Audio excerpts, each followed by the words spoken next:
EAMCET స్ట్రెస్సా? Testonic.ai ని try చేయండి. Free mock test, custom test, AI insights మరియు పర్ఫార్మెన్స్ ట్రాకింగ్ కూడా. Register now. సమంతతో ఇంటరాక్షన్ ఎలా మీకు? సమంత గారితో ఫస్ట్ ఇంటరాక్షనే ఇది పంపించాము, అది ఆడిషన్ పంపించారు, ఓకే అన్నారు. తర్వాత అందరినీ ఒకసారి రమ్మన్నారు. అప్పుడు సరదాగా అందరూ ప్లే చేస్తున్నాం చూసాం. ఆవిడ ఒక మాట అన్నారు అంతే. ఆ ఒక్కటే నాకు చాలా నచ్చింది అనమాట. మనం చాలా ఫీల్ అయ్యి ఓకే బాగా సమంత గారు వస్తున్నారు కదా, బాగా చేయాలి, సరే చూద్దాం మనం కూడా అని చెప్పేసి ప్రిపేర్ అయిపోయి ఎలా చేయాలి అలా చేయాలి వెళ్ళనమాట.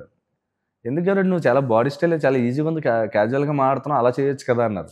ఓరే అమ్మ ఈ మాత్రం దాకా నేను నైట్ అంతా చదివేసి ఎలా చేయాలి అలా చాలా ఆలోచించి వద్దులే పర్ఫెక్ట్ కాదులే ఓకే అని చెప్పి ఆవిడ చెప్పారు. ఇంకా అక్కడ నుంచి నేను మామూలుగా నా ఫ్లో ఎలా ఉంటుందో అలా తీసుకున్నాను అనమాట. ఓకే, ఆ కరెక్షన్ చాలా బాగా నచ్చింది నాకు. సూపర్.